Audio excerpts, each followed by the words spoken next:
Hello, dear viewers, and welcome back to our channel. For those of us who have followed the royal family for many years, we know that every gesture, every appearance, and even every choice of attire can hold a deeper meaning. Today, we're embarking on a fascinating exploration of a recent event that has ignited a spark of intrigue and speculation among royal watchers worldwide.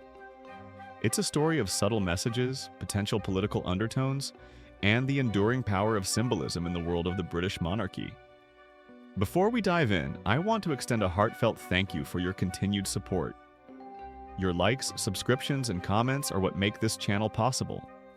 Please do engage with us. Your thoughts and opinions are always valued.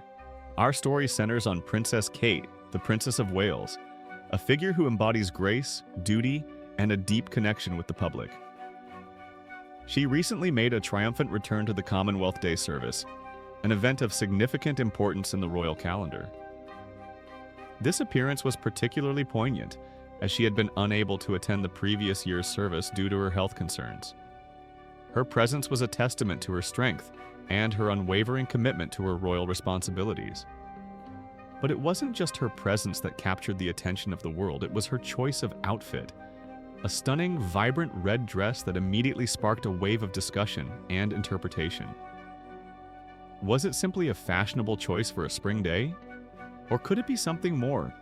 A carefully crafted message, a subtle yet powerful statement, conveyed through the language of royal fashion. Stay with us as we unravel this intriguing mystery, exploring the historical context, the geopolitical landscape, and the potential implications of this seemingly simple, yet potentially profound, sartorial choice. The Commonwealth Day service held on. Date of Commonwealth Day service? Insert. Actual date here? At the majestic Westminster Abbey is a celebration of a unique and enduring institution, the Commonwealth of Nations. To fully appreciate the potential significance of Princess Kate's red dress, we must first understand the history and the values that underpin this remarkable association. The Commonwealth, as we know it today, evolved from the British Empire, a vast network of territories that once spanned the globe. But unlike the Empire, which was based on colonial rule, the modern Commonwealth is a voluntary association of 56 independent and equal countries. It's a testament to the enduring power of shared values, mutual respect, and a commitment to democracy, human rights, and the rule of law. The Commonwealth's roots can be traced back to the late 19th and early 20th centuries, as former colonies began to gain their independence. The Statute of Westminster in 1931 formally recognized the equality of the Dominions, Canada, Australia, New Zealand, South Africa, and the Irish Free State, with the United Kingdom. This was a pivotal moment, marking the transition from empire to a more collaborative partnership. The London Declaration of 1949 further cemented this evolution, allowing republics and other nations with different forms of government to join the Commonwealth, while still recognizing the British monarch as the head of the Commonwealth, a symbolic role that represents the free association of its members. Today, the Commonwealth represents a diverse tapestry of cultures, languages, and traditions, encompassing over 2.5 billion people, nearly a third of the world's population. It's a forum for cooperation on a wide range of issues, from climate change and sustainable development to education and trade. And the annual Commonwealth Day service is a powerful symbol of this unity and shared purpose. So against this backdrop of history and shared values, Princess Kate's choice of a vibrant red dress takes on a new layer of potential meaning. Red, of course, is a prominent color on the Canadian flag, the iconic maple leaf. It represents courage, strength, and the sacrifices made by Canadians throughout their history. Could Princess Kate's dress be a subtle nod to Canada, a visual affirmation of the strong bonds between the UK and this key Commonwealth nation? To understand the potential political context, we must consider some recent remarks made by former US President Donald Trump. During his time in office, and even since leaving office, Mr. Trump has been known for his unconventional and often provocative statements. One such comment, which circulated widely, involved a suggestion, perhaps made in jest, perhaps not, about Canada potentially becoming part of the United States. Now, regardless of whether this comment was intended seriously, it touched a nerve, particularly among Canadians who cherish their independence and their distinct national identity. The idea of Canada being absorbed into the United States is, for many Canadians, unthinkable. It goes against the EEM very essence of their history, their culture, and their sovereignty. The reaction to Mr. Trump's remarks was swift and, in many cases, pointed. Canadian politicians, commentators, and ordinary citizens expressed their dismay, their amusement, and in some cases, their outright indignation. The comment, even if intended as a joke, highlighted the potential fragility of international relations and the importance of respecting national sovereignty. So, in this context, could Princess Kate's red dress be interpreted as a subtle yet powerful message of support for Canada? Was it a way of saying, "We stand with you, we value our relationship, and we respect your independence"? Let's delve into the fascinating world of royal protocol and the subtle art of diplomatic communication. The royal family, particularly the late Queen Elizabeth II, were masters of using nonverbal cues to convey messages. As royal commentator Sarah Hewson pointed out in her discussion with The Sun's royal editor Matt Wilkinson, there are precedents for this kind of subtle messaging. The example of the blue and yellow flowers during Queen Elizabeth's meeting with Prime Minister Trudeau is particularly telling. The Queen, known for her meticulous attention to detail, would not have allowed such a prominent floral arrangement to be placed behind her without careful consideration. The colors clearly representing the Ukrainian flag were a deliberate and unambiguous show of support for Ukraine during a time of conflict.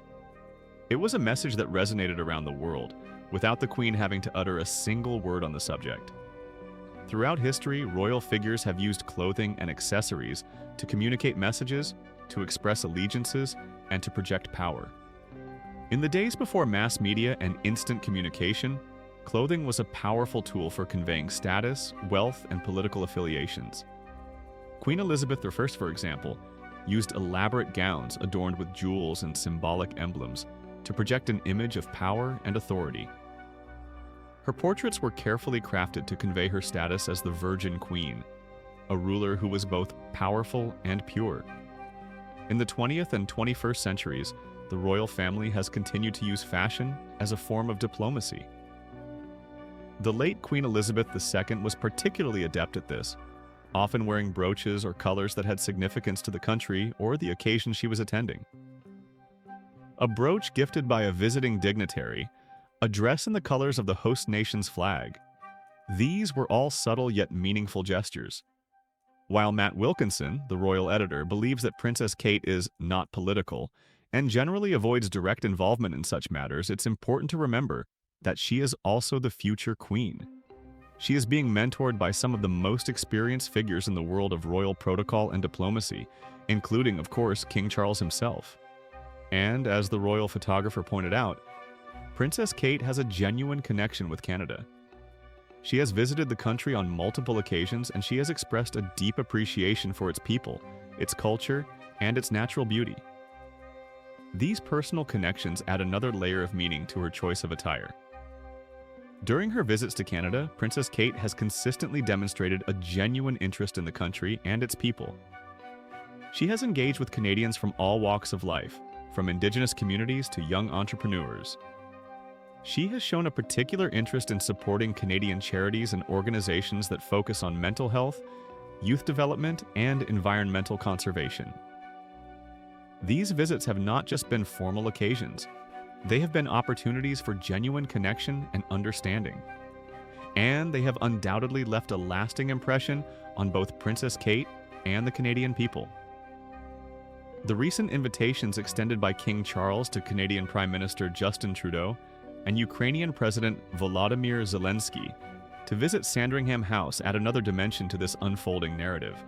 Sandringham, as many of you know, is more than just a royal residence. It's a place of deep personal significance for the royal family. Sandringham House has been a private home of the British monarch since 1862, when it was purchased by Queen Victoria for her son, the future King Edward VII. It has been a place of retreat, a place for family gatherings, and a place where the royal family can escape the pressures of public life.